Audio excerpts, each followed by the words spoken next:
Diabetes అనేది చాలా మంది బాధపడుతూ ఉన్నారు. డయాబెటీస్ రాజధానిగా భారతదేశం మారిపోయింది. ఇప్పుడు మీరు గమనిస్తే కనుక డాక్టర్స్ ఫెయిల్ అవుతూ ఉన్నారు ఈ సిస్టంలో. గైడ్లైన్స్ అయితే వాళ్ళకు ఉన్నాయి, ఏవైతే మెడికల్ గైడ్లైన్స్ ఉన్నాయో అవి వాళ్ళు ఫాలో అవుతున్నారు, అది వాళ్ళ తప్పు కాదు. కానీ డయాబెటీస్ పేషెంట్ అనేవాడు డయాబెటీస్ నుంచి బయటపడడం అనేది ఒక కలగానే మిగిలిపోతుంది వాళ్ళ దగ్గర.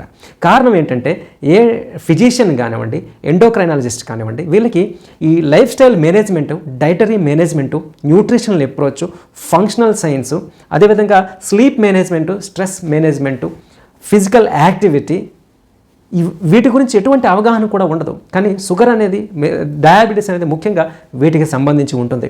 మీరు తినే తిండి, మీరు తీసుకుంటున్నటువంటి రెస్ట్, అలాగే మీ నిద్ర, పని వేళలు, వీటన్నిటి మీద, మీ ఫిజికల్ యాక్టివిటీ మీద, మీ హార్మోనల్ బ్యాలెన్స్ మీద, మీ థాట్ ప్రాసెస్ మీద స్ట్రెస్ పెరిగితే ఈజీగా షుగర్ పెరిగిపోతుంది. ఈ పెరిగిన స్ట్రెస్ని ట్యాబ్లెట్తో ఎలా తగ్గిస్తారు? సో అందువల్లనే ఈరోజు ఇప్పటి వరకు కూడా ఎవరికి కూడా డయాబెటీస్ అనేది క్యూర్ అవ్వట్లేదు. కానీ మనం గోమాత న్యూట్రిషన్ అండ్ హెల్త్ ఎడ్యుకేషన్ తరపున గత 15 సంవత్సరాలుగా నేను పనిచేస్తూ ఉన్నాను. నా పేరు Chandramouli, masters in health sciences, అలాగే న్యూట్రిషన్ సైన్సెస్లో యూనివర్సిటీ స్థాయిలో చదవడం జరిగింది. Naturopathy and yogic sciences DNYS అభ్యసించడం జరిగింది.